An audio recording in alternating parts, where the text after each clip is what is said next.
Once again, it's on. You all know what time it is. It's time to play some toss. Welcome, everyone, to episode 87. Jordy Nelson will be proud of the Tristain Sports Show Toss. It is your main man, T-Square, Tristan Thomas. What's up, everybody? Thank you all so very much for joining us. You know we got to get into state of the state. You know what's going to lead it off. Giannis injured. State of Wisconsin and NBA fans all around the world holding their collective breaths for the news that came out today. The Brewers are in a groove, but how much of a groove are they in? And what an amazing game they had just this afternoon. Crazy game. In the toss sweep, we talk WNBA All-Star rosters, and we talk about Wisconsin sports being cursed. And I mean that. They're cursed. But you all know how we get things started. We get things started with the state of the state, and let's get right into it. Let's talk about those Milwaukee Bucks. And I got to tell you, usually I record this program on a Tuesday night after a week of gathering information, trying to be as accurate as I possibly can for all of you, because that's what you come to expect from Toss. And I want to be able to provide that for you. So it's time well spent, and I thank you all for spending that time with us. But I had my plan laid out. It's going to be instant reaction from Game 4. Will the Bucks go up 3-1? Or will it be a tie game or a tie series? That first half was looking like it was going to be a tie series. And then, they came out with no energy. The Bucks did. Absolutely no energy. It looked as if we were back in Game 1 of the Eastern Conference Finals again. Bucks coming off of a grueling 7-game series against the Nets, which they prevailed in. But it was a taxing series. That final game, overtime, everybody played heavy minutes. Middleton played 52 minutes. Giannis played 50 minutes. It was a grueling series and a grueling series-clinching Game 7. So Game 1, you may be at home and, you got the fans behind you, even though the fans even felt a little bit flat in Fiserv Forum in Milwaukee. Even they felt a little bit flat. But the energy just wasn't there. It seemed as if they were still on a Game 7 hangover, like they just spent all the energy they had on that game to advance to the Eastern Conference Finals. So they lost Game 1 to the Hawks because they had no energy.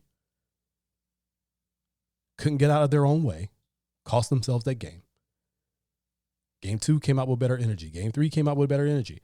Game 4, that first half, no energy. On Twitter at the 20double, I tweeted that they were lifeless, listless, and lifeless. As if it seemed they were back in Game 1 of this series after coming off of Game 7 of the semifinals.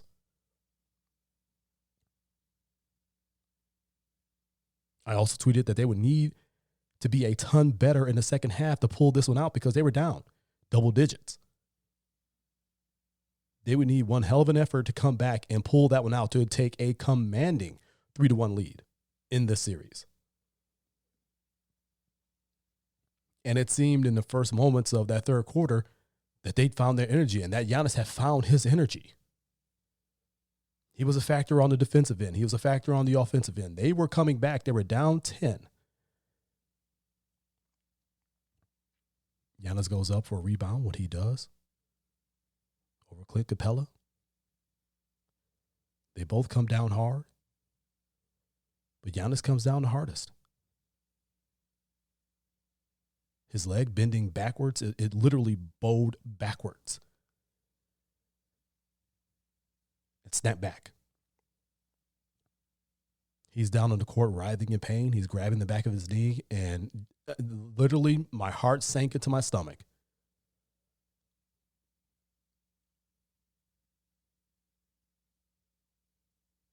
And I said a bunch of words that I'm not going to say here, even though I probably could because it's my damn show and I can say what I want, but I'm not going to do that to the kiddos that are listening. I said a bunch of words that I can't say on this program. And then I ended it with, I knew it.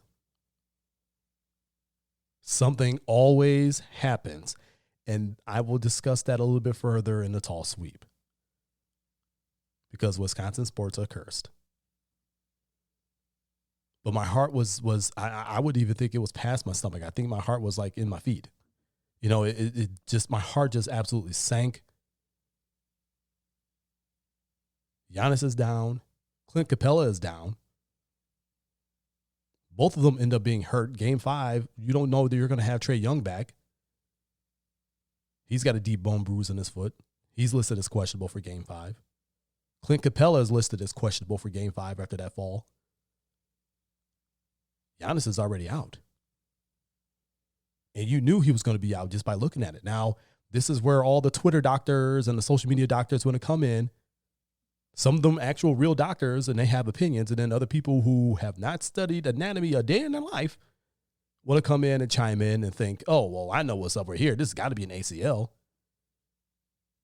You got instant reporting coming out. Oh, people in the Bucks organization fear that Giannis has a significant ACL injury. Were y'all in the trainer's room? Were y'all administering the MRI exam? I mean, you don't know jack, so stop talking.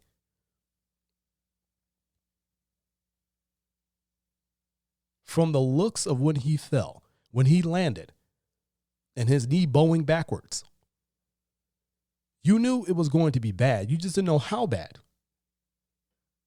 I already succeeded that we were not going to see him the rest of the postseason, however long that was. Bucks went on to lose that game by 20. Actually, it was more than 20. I think it was 22. I'll be honest with you. I could go and look up the score, but I just didn't, because everything just felt numb. I sat there and I just watched it. And I watched all the way to the end. But it was just numb. I was just so numb. But from the looks of it, you could tell by the way his leg bent backward. He was going to be out. You more than likely weren't going to see him for the rest of the postseason. But you need to step back and take a big picture view. How is this going to affect the rest of his career? Is this a significant injury? Giannis is a man who plays with great explosiveness, power, quick first step, speed, athleticism. He needs his legs more so than, you got some players who could be in the post and they could do a little bunny hop and go and get you 20. That's not Giannis's game. He needs his slashing ability. He needs his athletic ability. That is all part of his game. Granted, he added a couple, facets to his game, the turnaround jumper on the baseline and the one-legged fall away in the lane.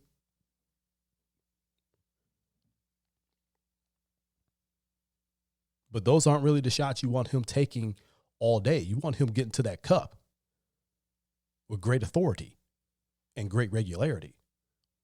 And he can't do that if one of his wheels is bad.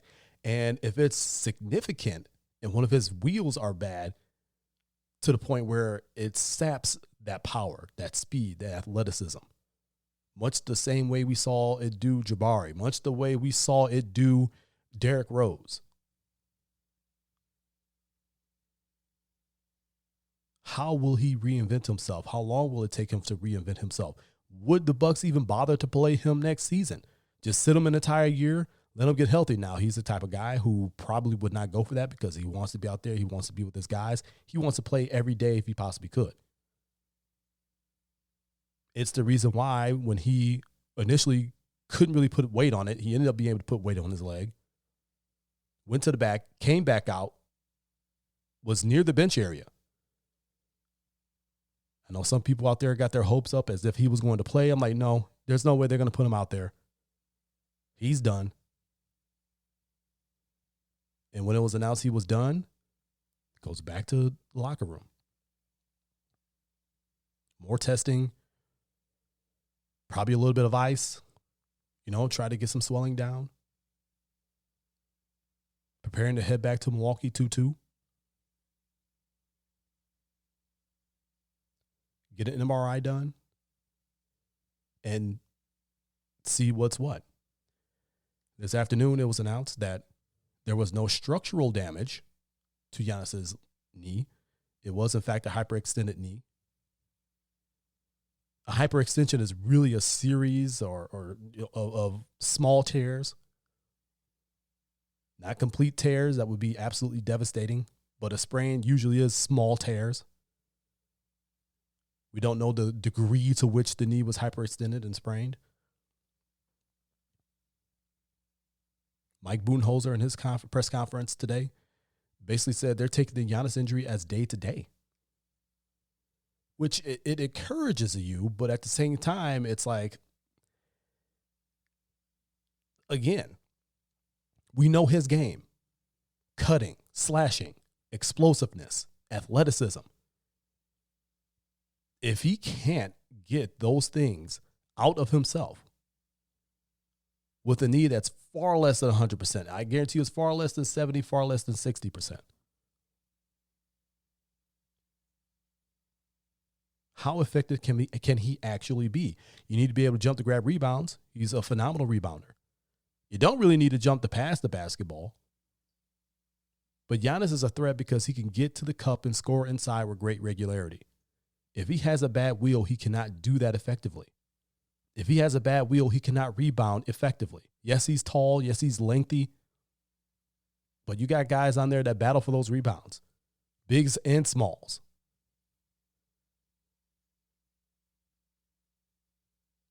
For me, it's just not a good idea to put him back in there. You need to prioritize his health. As much as it hurts to see him go down in this phenomenal playoff run, because let's be clear, he was having a historic playoff run. 33-13-5.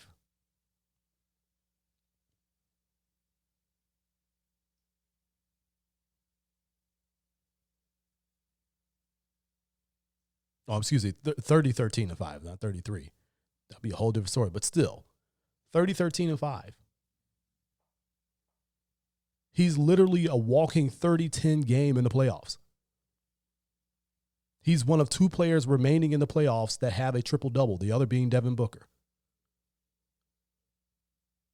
And that's a triple-double in the playoffs.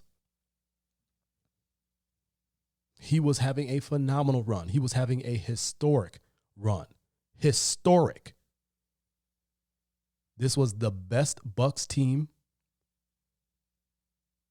under Mike Budenholzer. In his 3 seasons, this right here was the best team. This right here was the team that could go and win it all. But the same thing that's crept up and hurt at just about every team in the playoffs has now hurt them, which is health. And health to one of their big players. The Clippers are without Kawhi still. The Suns, CP3 had a shoulder injury. He's still nursing it, but he seems to be pretty good. If anything, I think they're the healthiest team in the playoffs remaining. The Hawks without Trae Young, deep bone bruise in his foot. He was unable to go. He's questionable for Game 5. Clint Capella now questionable for Game 5. They were already missing the young man Hunter, who averaged 15 points for them in the regular season and played really good defense. The Bucks missing Dante DiVincenzo, now missing their 2-time MVP in Giannis. But despite all of that, the Bucks had to play on, and they lost. They lost bad. And you have to credit the Hawks with some of that. But you also have to realize that the Bucks allowed a lot of that. They didn't come out with the energy needed. They didn't come out with the game plan needed. They did not execute the way they had to execute. It seemed in that third quarter, they have finally showed up, and they were going to do that, and they were going to close this gap and possibly overtake the Hawks. But that didn't come to fruition, especially after you lost Giannis. So now you know you're going to be without him. Now you need to knuckle up. The series is still 2-2. You still have to complete the series. There has to be a team that comes out of the Eastern Conference to represent them in the NBA Finals. Hurt or not. You still have a series to win. Chris, Drew, you guys scored, what, 20 and 18 respectively. You're going to have to show up. Bryn Forbes, Pat Connaughton, Bobby Portis, y'all need to hit open threes consistently. Brooke, you need to be that eraser in the middle consistently and hit threes consistently. PJ Tucker, Thanasis, I need y'all energy. I need y'all defense consistently. Now is the time to come together. If there were ever a time, what I've been saying about playoff time comes up, this would be the prime example. Survive and advance, whatever it takes. Continuing here on Toss State of the State, let's talk about the Milwaukee Brewers. You know, let's take something that's a negative that turned into kind of a positive, because it's not a bad, career-altering injury for Giannis. But let's turn it to something completely positive. The Brewers are 48-33. They played their 81st game this afternoon against the Chicago Cubs, a rival. You are officially halfway through the season. You played 81 games. You have 81 games remaining. You're 48-33. That is good enough for first in the NL Central, a full 6 games ahead of those Chicago Cubs. You swept the Cubs today. Swept them in a 3-game series. And this game, y'all, was just amazing. You thought it was headed for one of those awful games. Now, Craig Counsell had already announced that it was going to be a bullpen game in order to push the starter back. I believe they're going to push Burns back a day. Give him a little bit of time to get ready.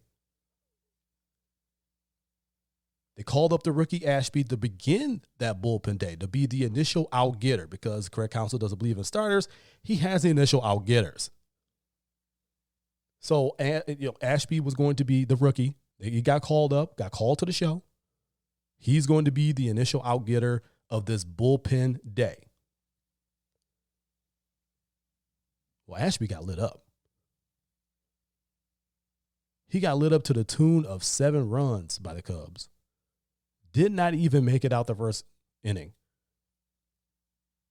Really rough day, really rough debut for him. And I see why people would think, you're just going to destroy this kid's confidence. No. Thing is, it can't get any worse than that. You gave up 7 in your first start in the major leagues on a bullpen day against a rival, and you're at home. It cannot get any worse than that. Honestly, it cannot get any worse than that. You had the worst of the worst, a nightmare start to begin your career, or begin your big league service. Can't even get those words out. Your big league service. It can only go up from there. Ashby's a really good young pitcher. He'll get it together. But you give up 7. And you're sitting there like, man, I can't. It's 7-0 at the end of half of the first is over, and it's 7-0. Like, you got to be kidding me. It's going to be one of those days. It's going to be one of those clobberings. And every team has them in Major League Baseball. Again, they play 162 regular season games. This was the 81st game. You're going to have some stinkers. You're going to have some games where you just get mollywopped. There's nothing you can do about it. I thought this was going to be one of those days. And then lo and behold, when it was all said and done, Brewers score 15 unanswered runs to win the ball game 15-7. Who saw that coming? This Brewer squad putting up 15 runs, and they put up 10 runs against the Cubs before, too. They had a 10-run inning just a couple nights ago. They've been lighting the Cubs up. They're now 9-3 against the Cubs. Again, a 6-game lead in the NL Central over the Cubs, who are in second.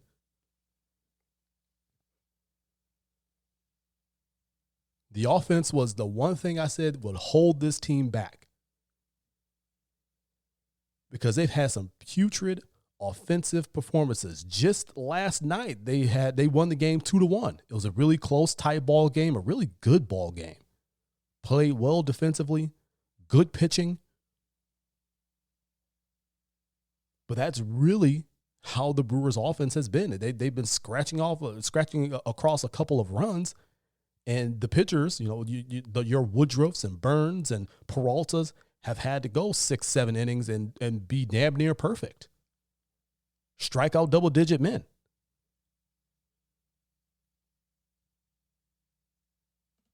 They've answered the bell more times than not, don't get me wrong, but you got to get those guys some more run support. Well, they've been getting it. They've been getting it. Willie Adames with the grand slam. Ever since that trade, and I'll be 100% transparent. If you go on the Facebook page, Toss Facebook page, it's facebook.com/TOnSportsShow. I made my comments about the trade, and I was like, it seems like a pretty good trade, but it's not something that moves the needle for me, because I didn't know what way Adames was going to go. The kid had some talent, but you didn't know if that talent would travel. You didn't know if that talent would be realized on the Brewers. And to this point, it has. The Brewers have been really good since acquiring him. Really good. They've taken off. And with some health, that definitely helps. You get the Omar Narvaez's back. You get the Christian Yelich's back.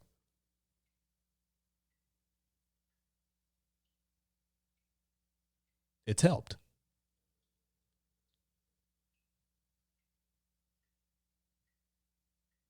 But it's been, I struggle to find the words to even describe this guy. I just can't describe what I really saw this afternoon, because I never saw it coming. Never saw it coming. Another guy that definitely helps your lineup when he is right, and you were hoping that he would do so after 2 trips down to the minors, is Keston Hiura. Had a really good weekend series, had a really good Cubs series. Looks like he's finally got his mind right. He's finally putting bat to ball and is producing really good results. And that is a welcome addition to the lineup. That is a welcome back. And as I said before, that kid is too good of a hitter to be batting the way he was. Now he's back. He's hitting the ball hard. He's hitting it all over the yard. And he's producing now. And you hope that continues, and it continues to go up from here. Brewers are in a groove right now. They are in a groove. And I don't think anyone with the lineup the way it had been producing thought that this crew would be in first place at the midway point of the season. I certainly didn't. I thought they would be fighting. I thought they'd be somewhere in second or third trying to battle for the top spot. I thought the NL Central would be a lot more competitive than what it is currently. I did not see them being at first, especially with the way the offense had been going, the way they had been able to scratch across just a couple of runs or no runs at all. You get all the good pitching in the world, and they got good pitching, but they could not hit to save their lives. Could not produce runs and get runs across the plate to save their lives. And now they're doing all of that. They've had some really close, tight ball games. Hader still perfect in saves, 20 for 20. Picked up his 20th last night. He continues to slam the door shut on teams. Back end of that bullpen continues to be really good. And now this offense is starting to catch up. Brewers in a groove. You hope this groove continues. They are a hot ball club. You hope they continue to grow, continue to learn, continue to play together, and continue to be in that groove. This has potential to be a really good team come postseason because you're going to get that type of pitching from Woodruff and Burns and Peralta and that bullpen. And you got Josh Hader to slam the door shut. And you've shown a propensity to win close games. That's what postseason is all about. Are they going to be able to get the timely hitting? Because you know the pitching is going to be there. The defense is going to be there, especially up the middle. But the Brewers are in a groove, and you love to see it. And that's the state of the state. The Bucks, Giannis, more than likely out for the remainder of the season. But it's a hyperextended knee. There's no structural damage. There's no ligament damage. Best case scenario for them, but they are still an Eastern Conference championship to be won. The series is tied 2-2. They will have Game 5 at Fiserv Forum on Thursday night.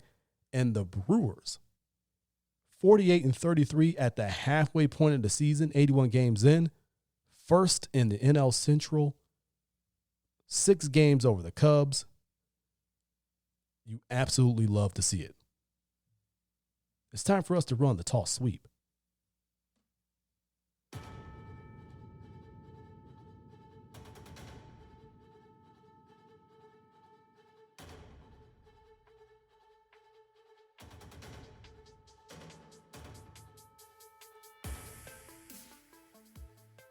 The Toss Sweep, brought to you by the good folks at TossNationMedia.com. Toss Nation Media, your home for the Toss brand of sports. Truthful, opinionated, passionate sports. It's what you deserve. The WNBA's All-Star game will take place July 14th in Las Vegas, my second home. What up, Vegas? I love y'all. I miss y'all. I'll be out there soon. My Aces are really hot right now. Won a fantastic ball game over the defending champion Storm. Chelsea Gray is a boss. It's exactly what I thought the WNBA Finals would be like last year, but unfortunately, Storm was just so dominant that they didn't give the Aces a chance. But I digress. So, the WNBA All-Star roster has been released, as well as the game format. It will be Team WNBA against the USA Women. That's right, the USA Women, who will be representing the country in the Tokyo Olympics. Let's go to Team WNBA to see who got voted in. We got DeWanna Bonner. We got Liz Cambage of the Aces, one of my favorites. Kalea Copper. De'Erica Hamby, also of the Aces. Love her game. Part of Team Jordan. Team Jordan revealing their roster of WNBA players. About damn time. Brianna Jones, Jonquil Jones, Benaja Laney, Milwaukee's own Enrique Agumbawale, Candace Parker, legend, who when she plays for the Chicago Sky, they are really, really good. Satu Sabali, Courtney Vandersloot of the Sky, dropping dimes. And Courtney Williams, that completes Team WNBA. Good roster there, nice size, some good guards there, ball distribution. The USA Women now, if you're looking at the Team WNBA, say, oh, well, why isn't this player make it? Why didn't they make it? And why didn't this player make it? It's because a lot of them got selected to Team USA. If you don't know the roster, you're going to know it now. Ariel Atkins, Sue Bird, legend. Tina Charles, who is probably going to be the WNBA MVP this year. She is balling. Has been from the jump. Nafisa Collier, Skylar Diggins-Smith, the lefty. Sylvia Fowles, legend. Chelsea Gray, a boss. Brittany Griner, gonna dunk on a few kids' heads. Jewel Lloyd, one of my favorites. Brianna Stewart, also another one of my favorites. Beast, Diana Taurasi. Diana Taurasi, the GOAT, and Asia Wilson, the current reigning, defending, undisputed WNBA MVP, love her game, of my aces. That's going to be a good game. That's going to be a really good game, and it's going to be a really good test for the USA women, I think. Got a lot of talent on Team WNBA. Got a lot of talent on the USA. And the thing is, they left an MVP off the roster. They let the Guma K off the roster, which I couldn't believe. The only WNBA MVP left off the roster. I couldn't believe that. That's just how deep and how good that team is. I still think that she should have made it. I don't know who I would remove, but I think she still should have made it. But that's going to be good. Again, July 14th in Las Vegas. It will be broadcast on ESPN in prime time. The ladies deserve that on ESPN in prime time, July 14th. Looking forward to watching that. Now, in the rundown at the beginning of the show, I mentioned that Wisconsin sports was cursed. And I bet when you all listen to this and you all hear this, you're probably gonna roll your eyes and say, "Oh, here we go, hot take central." But then you're gonna reverb. I don't know if that's the proper word to use in this context, but you're gonna reverb, and you're gonna realize that I don't do hot takes. So there's got to be something behind this, right? Why am I saying this? Why am I saying Wisconsin sports are cursed? So I sat down and I thought about it. And I thought about a whole time frame. Let's take a decade. And I sat here and thought about all the moments that I've witnessed, whether it be covering it for Toss Nation Media or watching at home or watching in the stands. All of the things that I've witnessed that leads me to believe, or really proves, I can't even say it's a belief, it proves that Wisconsin sports are cursed. Now let's take a decade, okay? Let's go back to 2010. It was technically the 2010 season, but it actually happened in 2011, February 6th, 2011. The Packers won Super Bowl 45. Super Bowl takes place 2011. It's for the 2010 season. The highest of high. You can't be any better than that. You're the world champions. Since then, this is some of the stuff that's happened in Wisconsin sports that proves that Wisconsin sports are cursed. In 2011, the Milwaukee Brewers lost to the St. Louis Cardinals, who I believe did go on to win the World Series that year. They lost in the NLCS after a thrilling 5-game NLDS against the Arizona Diamondbacks, where Tony Plush, Nigel Morgan, comes through with a clutch hit in the bottom of the ninth. Runs score, Brewers win. I remember exactly where I was. I was in a restaurant, and I was having a steak dinner with a martini, and I'm watching this game. And I'm up out my seat. I couldn't believe what I just saw. They end up losing because they could not pitch to save their lives. The likes of Sean Markham and others could not pitch to save their lives that NLCS year, and they went down to flames. The same year, 2011, earlier that year, the Badgers lost the Rose Bowl to Oregon. Just a bad loss. Just a bad loss. Earlier that year, the Packers, coming off of their Super Bowl win that year. Again, it's now the 2010 season, but the playoffs take place in 2011. So they were the defending champs, got the first round bye, were the number 1 seed in the NFC, went 15-1 that year, all the offense in the world, but absolutely no defense. Well, they got smashed in the divisional round by the Giants at home at Lambeau.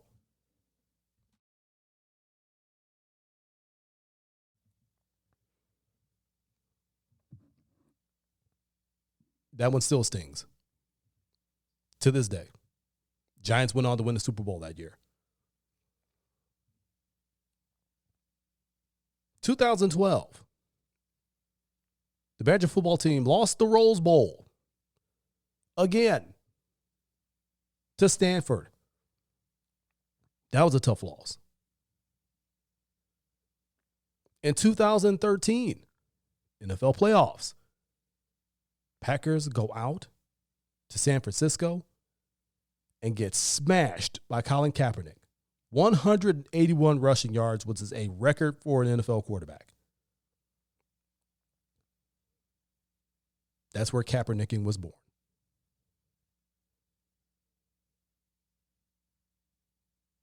In 2014, Badgers losing the Rose Bowl. Excuse me, not losing the Rose Bowl, but the Badgers lost to Ohio State in the Big Ten championship game. 59-0. Absolutely smashed. 2014, Badgers basketball team, men's basketball team, lost in the Final Four to Kentucky.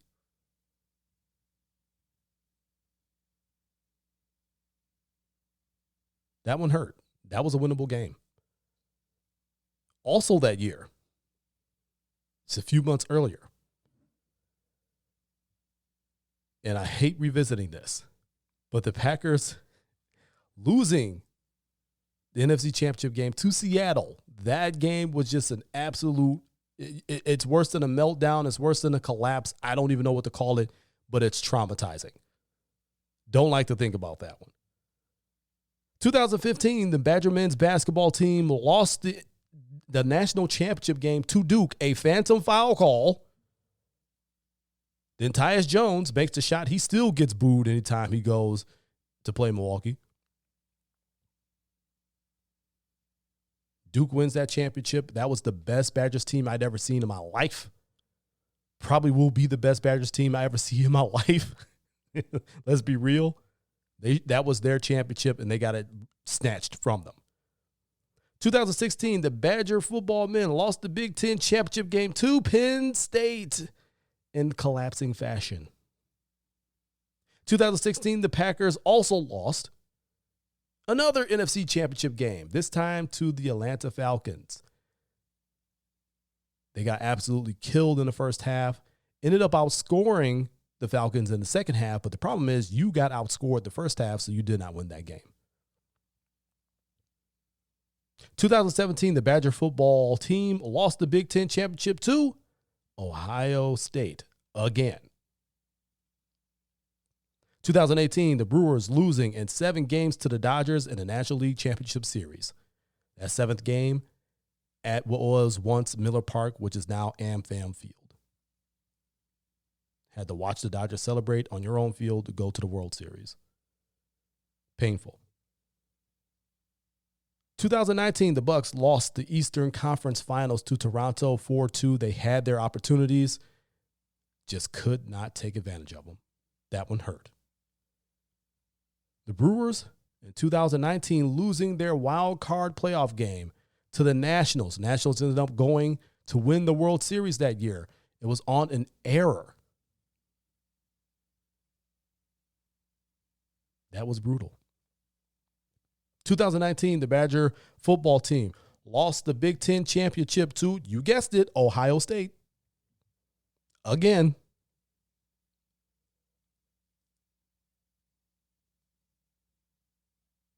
The Badgers did end up getting a Rose Bowl berth, but guess what? They lost the Rose Bowl again to Oregon again. That should have been a win. 2019, the Packers losing the NFC Championship game to the 49ers, and the Niners ran all over them. That was their Achilles heel that year. They just could not stop anything the Niners were doing. They got absolutely dominated. 2020, the Bucks, who had the best record in the NBA, lost in the second round, the semifinals, to the Miami Heat 4-1. That bubble was weird for everyone, the Bucks included. In 2020, the Packers losing the NFC Championship game to the Tampa Bay Buccaneers. We all know it's been well documented that touchdown before the half, given up by Kevin King, but the coverage that Mike Pettin, which I think ultimately cost him his job, was the wrong call. He should have never made that call. Really, that cost him the game. Some questionable decisions on kicking on fourth down with 2 minutes remaining or so by Matt LaFleur. I don't think they should have, but I'm not the head coach of the Green Bay Packers. He is. He makes those decisions. Either way, brutal loss. And now you get to 2021. Giannis goes down with a hyperextended knee in the conference championship game or conference finals. I am 100% convinced with all these events that I just described to you all, and these are all the events. Some of them I was in attendance for. Some of them I watched at home with all of you. Dumbfounded. Searching for answers, searching for whys. And then coming to terms with this is just how it's going to be. You could see it. You could smell it. But you'll never, ever receive it. Because Wisconsin sports are just that cursed to where you will sniff a championship, but you'll never actually win a championship. I'm hoping that changes really, really, really, really soon. Well, y'all, that'll do it for me. That was episode 87 of the Tristain Sports Show. Started off sad. Yeah, I guess it kind of ended sad. The Wisconsin sports are cursed, but you know what? If I didn't have a belief in the Wisconsin sports teams, I wouldn't be doing a whole show about them week in and week out. A show that you can catch anywhere you listen to podcasts.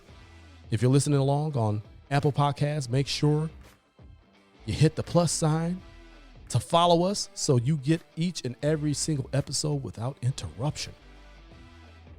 You know where to find me on social media at the20double. That's at the number 2, the number 0, and the word double on Instagram and Twitter. Follow me there. Follow and like our page on Facebook. That's facebook.com/TON Sports Show. That's TON Sports Show. And of course, head on over to tossnationmedia.com. It is your home for the Toss brand of sports. Truthful, opinionated, passionate sports. It is what you deserve. But as I said before, it's time for me to get on up out of here. It's T-Squared, Tristan Thomas, reminding all of you to keep it moving forward. Always forward. Forward always. Until next week, so long from Toss.